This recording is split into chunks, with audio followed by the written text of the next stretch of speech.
আমরা কয়টা ম্যাচ দুবাইতে খেললাম? একটা। একটা। আর পাকিস্তানে তো পাকিস্তানের উইকেট তো মনে করেন যে পেস বান্ধব বেশি ছিল, এখানে পেসারদের অ্যাডভান্টেজ ছিল। ওই বলবো যে ব্যাটসম্যানদের সহায়ক ছিল। আর দুবাইয়ের উইকেট আলটিমেটলি স্পিনারদের বেশি হেল্প ছিল। তো যারা বেশি ম্যাচ দুবাইতে খেলছে তাদের স্পিনারদেরকে মনে হয়েছে যে অনেক বেশি টিমে তাদের ইম্প্যাক্ট বেশি ছিল পারফর্ম করার ক্ষেত্রে।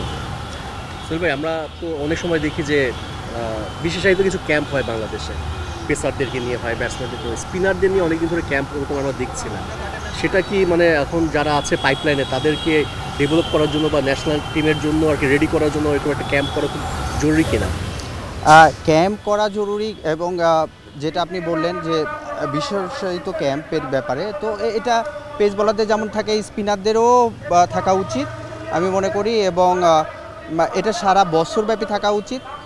এবং এটা এরকম না যে 3 মাস করলো তারপরে চলে গেল, আর এরকম না যে ওইটা থাকবে এবং তাদেরকে ক্লোজলি মনিটরিং করার জন্য কোচ থাকা উচিত। এগুলো থাকলে তারা আসলে তাদের কি প্রোগ্রেশন হচ্ছে বা তারা যে চ্যালেঞ্জগুলো তাদের আসছে সেই চ্যালেঞ্জগুলো মোকাবেলা তারা যে কিভাবে করবে এই জিনিসগুলো তারা আসলে ভালোভাবে শিখতে পারে। ভাই, আমাদের যে বিসিএলটা হয় যেটা দিয়ে আমাদের ক্যালেন্ডার শুরু হয়, এবার প্রথমবার মতো বাংলাদেশ ক্রিকেট বোর্ড একটা সিদ্ধান্ত নিয়েছে বিসিএলটা 4 দিনের ফরম্যাটটা তারা পিঙ্ক বলে করবে, মানে ডে নাইট টেস্ট হবে, 7 তারিখ থেকে শুরু হবে। আপনি আপনি দীর্ঘদিন ধরে তো আসলে কোচিং করছেন, এই সিদ্ধান্তটাকে কেমনভাবে দেখছেন? যেটা ভেরি ফার্স্ট টাইম পিঙ্ক বলে আমাদের কোনো 4 দিনের ফরম্যাটের ম্যাচ। যতগুলা বল আছে, যে আপনি যদি বলেন red ball, white ball, pink বল, এর মধ্যে সবচেয়ে বেশি চ্যালেঞ্জ থাকে আমার কাছে মনে হয় যে পিঙ্ক বলে। তো হঠাৎ করে পিঙ্ক বলে খেলতে গেলে তো ওই চ্যালেঞ্জগুলো যেন নিতে পারি অ্যাটলিস্ট কিছুটা যেন আমরা ওই বলের ক্যারেক্টার যেন ব্যাটসম্যান বুঝতে পারে বা বলাররাও যেন আসলে বল কী পরিমাণ সুইং করছে বা স্পিন করতে গেলে আসলে কি করতে হবে এইগুলা আসলে কিছু আমি যদি কিছু ম্যাচ খেলি তাহলে তো ভালো হবে, নিশ্চয়ই এখান থেকে কিছু শিখতে পারবো। তো এইটা চিন্তা করেই করা। ডে নাইট ম্যাচ হবে, আমরা বলছিলাম যে পিঙ্ক বলের টেস্ট, এর আগে আমরা ডিপ বলে খেলেছিলাম।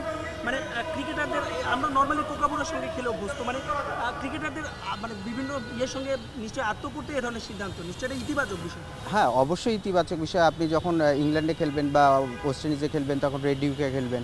আপনি যখন ইন্ডিয়ার সাথে খেলতে যাবেন তখন এটা এসজি বলে হবে।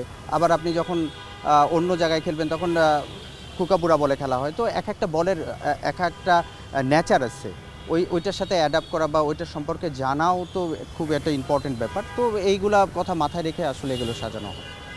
আসলে অনেক কিছু ডিপেন্ড করে যে প্ল্যানটা কি থাকবে।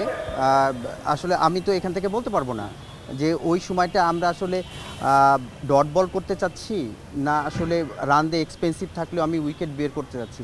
এগুলো আসলে টিম কিভাবে প্ল্যান করছে ওই নির্দিষ্ট ম্যাচের জন্য, এগুলো ডিপেন্ড করে হচ্ছে ওই স্ট্র্যাটেজি কী নিচ্ছে এটার উপরে।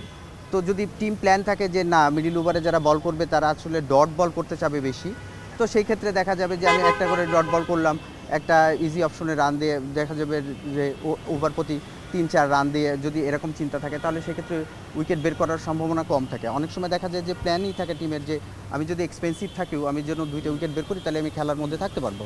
তো এইগুলো ডিপেন্ড করে যে ওই ন্যাশনাল টিমে ওই নির্দিষ্ট ম্যাচের জন্য কি প্ল্যান করছে এটার পরে ডিপেন্ড করে। তো এইটা এখান থেকে বলাটা আমার জন্য ডিফিকাল্ট ওরা আসলে কোন প্ল্যানে খেলেছিল। কিন্তু এটা যে নর্মালি দেখা যায় যে মিডল ওভারে যদি যে কোনো টিম যদি উইকেট না ফেলতে পারে তাহলে অপোনেন্ট আসলে বড় স্কোর করার সম্ভাবনা থাকে।